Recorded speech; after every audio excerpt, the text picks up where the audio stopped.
अर्जुन के साथ हुई अपनी मीटिंग याद आ गई। अर्जुन ने कहा था कि उसे जिम रेगुलरली आना चाहिए था और अभिनव को भी ये बात समझ आ रही थी। वो अपने एब्स कुछ सालों पहले ही खो चुका था और अब समय था उन्हें वापस बनाने का। एक हल्की सी मुस्कान के साथ ही अभिनव रूम से बाहर आ गया और उसको देखकर अनन्या के चेहरे पर भी बहुत हल्की सी मुस्कान आ गई थी। उसने देखा कि अभिनव ने उसका ही गिफ्ट किया हुआ सूट पहन रखा था। हालांकि वो ये समझ नहीं पा रही थी कि उसे देखकर वो सच में खुश थी भी या नहीं, पर उसे ये जरूर पता था कि वो खुद भी अभिनव से अच्छा बर्ताव करने लगी थी, वो भी बिना किसी कारण के।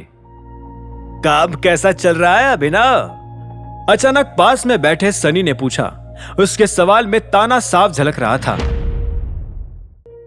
मैं भी तुमसे यही सवाल करने वाला था। अभिनव ने उसकी ओर देखकर जवाब दिया।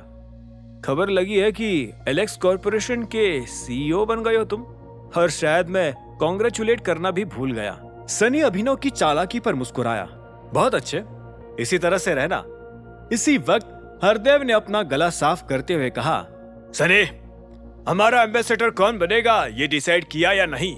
दादाजी, 3 लोग हैं मेरे दिमाग में, तीनों को परख के एक फाइनलाइज कर लेते हैं। और क्या, वैसे तो मैं ये भी सोच रहा था कि हम अलाइना को ले, पर वो फिलहाल इंडिया में है ही नहीं। सनी ने कहा, पर हम उससे बात कर सकते हैं ना?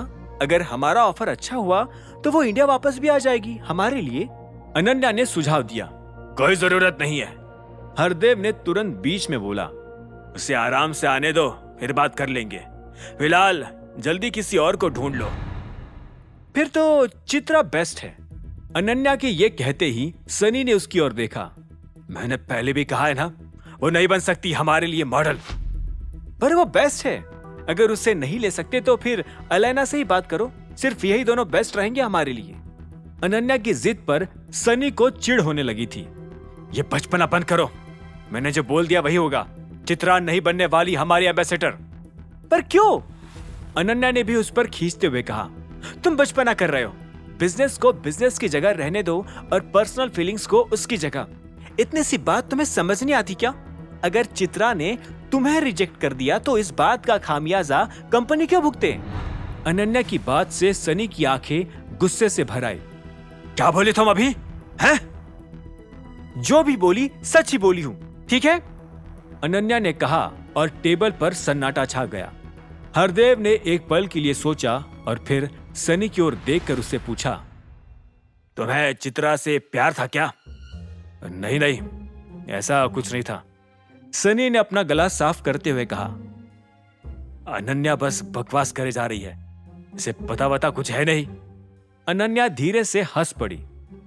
अच्छा ठीक है, मैं कुछ नहीं जानती और कुछ भी बक रही हूं। तुम ही हो अकेले सच्चाई के पुतले, नहीं? कोने में बैठे अभिनव ने यह देखकर परेशान होते हुए सांस छोड़ी। वो अनन्या और सनी के बीच चल रही बहसबाजी से तंग आ चुका था। उसने फिलहाल अपने नाश्ते पर ध्यान देने की कोशिश की और तभी उससे साइड में पड़ा अपना फोन भी दिखाई दिया।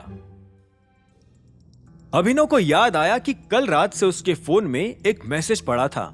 उसने तुरंत अपना फोन उठाया और मैसेज को देखा, जिसे पढ़कर उसकी आंखें फटी की फटी रह गई थी।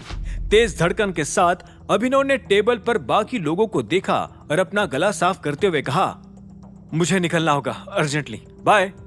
पानी का गिलास खत्म करके अभिनव तुरंत ही घर के बाहर निकल गया और उसने डॉन को फोन लगाया। कहा तुम? इसी वक्त मिलना है। बस घर पर हूँ, मैं आपके पास आऊँ या आप आ रहे हो मुझे लेने? अभिनव ने एक पल सोचकर जवाब दिया। वहीं रुको, मैं ही आ रहा हूँ, अपना एड्रेस भेजो जल्दी। फोन काटते ही अभिनव ने देखा कि डॉन अपना एड्रेस भी भेज चुका था। गाड़ी में बैठते ही अभिनव उस मैसेज के बारे में सोचने लगा। उसे कल ही महसूस हो गया था कि कुछ गड़बड़ है, पर वो गड़बड़ इतनी बुरी हो सकती है, इस बात का उसे अंदाजा नहीं था। कुछ ही मिनटों में अभिनव डॉन के घर पहुंच गया।